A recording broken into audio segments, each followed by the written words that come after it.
folks, here it bloody is, the biggest game in club football. Will it be Internazionale? Will it be Man City? It's the Champions League final that's coming at you next. That's right, folks. Bam's Game in a prediction video. Today we take a look at the 2022-2023 Champions League final. It doesn't get much bigger than this over in club football, and we'll take a little look at it in a second. Of course, if you're new, where you been, smash your subscribe button back. The all things Champions League related, Babin Rovers related, whoa, football related. We got it all here, boys.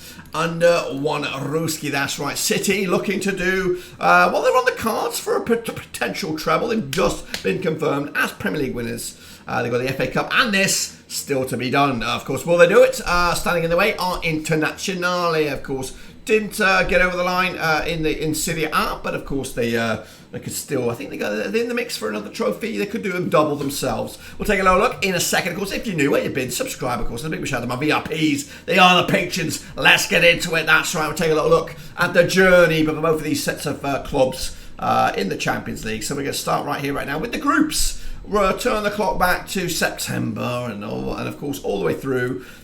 We even had to put the brakes on for the World Cup, didn't we? Napoli came out top in Group A. Liverpool squeaking through on goal difference. Of course, Porto and Bruges surprising us all in Group B. Leverkusen and Atletico Madrid unfortunately didn't get anywhere. Bayern got through as winners in Group C. Internazionale, though, sideswiping Barcelona into second spot with Spurs and Frankie coming at you in a difficult Group D. Over in Group E, it was Chelsea coming out top spillings. Of course, Potter started it. Lampard might have finished it. I don't know who finished it. No, I think it was Potter who finished it. Milan, of course, coming through there in second spot. Real Madrid coming out on top in Group F. Leipzig joining them. City, of course, coming out on top over Dortmund with Sevilla into third spot. Benfica and PSG in a difficult Group H. Saw Juventus only picking up 3 points. Those, of course, were the group stages. Let's take a look at the knockouts then, shall we? Kick it all off with Liverpool against Real Madrid. Of course, we saw Real Madrid go through. And then, of course, Dortmund,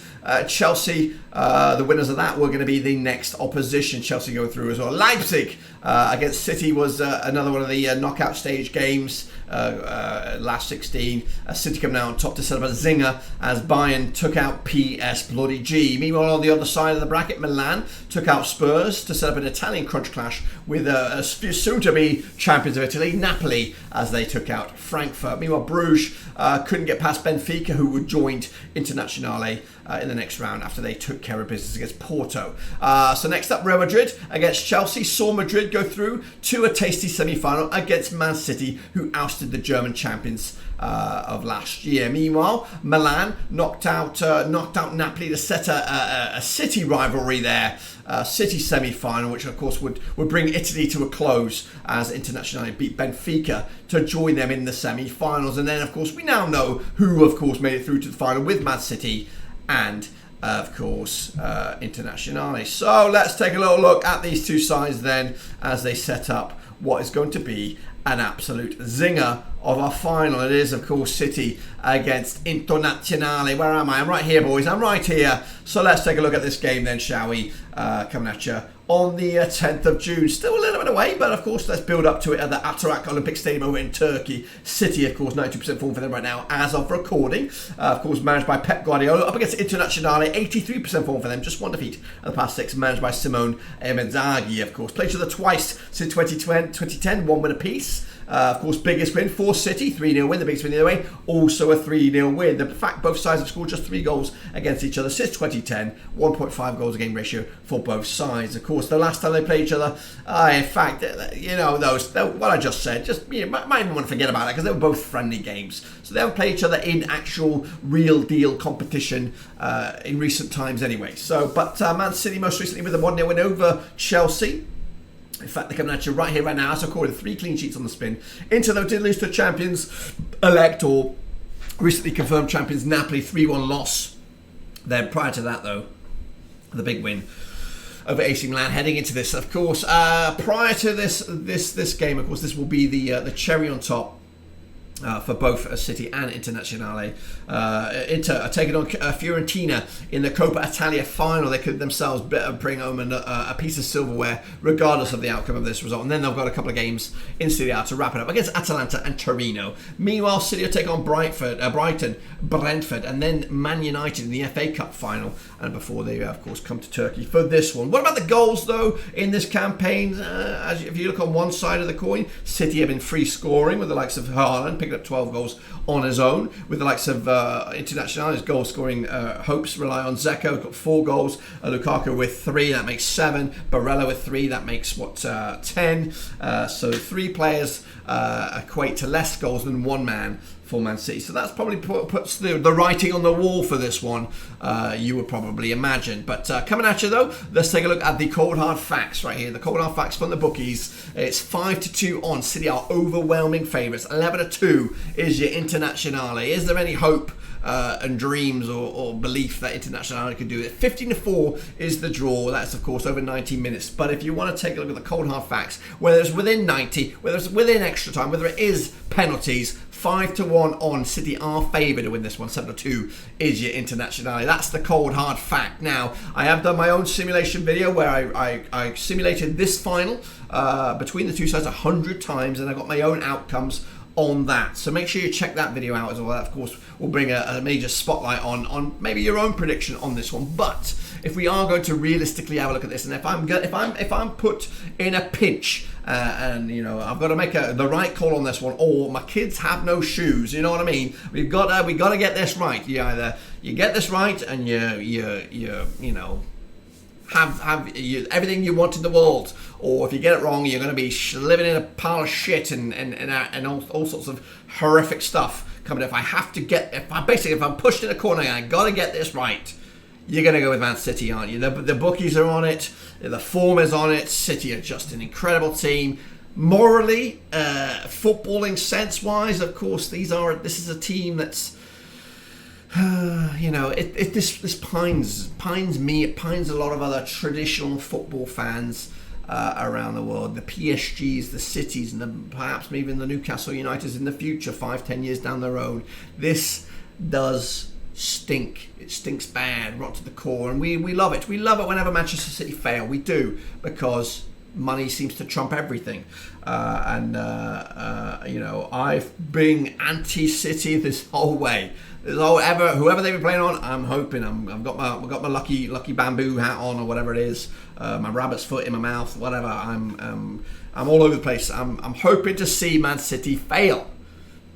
But I just can't see it. I cannot see a failure with Man City here. I've gone big as well. I've gone with a 3-1 win. Maybe International, I take a cheeky lead. I think for the spectacle, you would like to have something in this game to make it worthwhile. If it's a 3-0 halftime lead by City, then we could be on for a cricket score. But I hope, for a spectacle point of view, it is, all eyes on this game. Cherry on top. It's going to be a good occasion. And if Inter can take a 1-0 lead, maybe drag it in half time, make this worthy of a wait, and maybe even make it to go to extra time at 1-1, and then the wheels come off. But realistically, I have to. Logic says City. Do I want this to be the outcome? Do I shite? I want Internazionale to win, but I just can't see it. I thought they would be tripped up along the way. I thought Bayern would take care of business. I thought PSG would take care of business. I thought or Real Madrid would take care of business.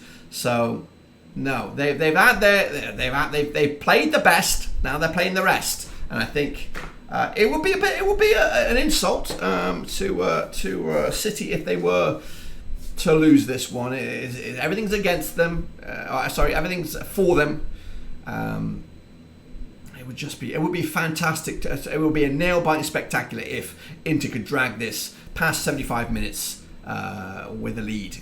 However, let's try and give some optimism for Inter. If somehow, somewhere they drag it the distance to penalties, then it is a coin flip. Then it is a mental thing.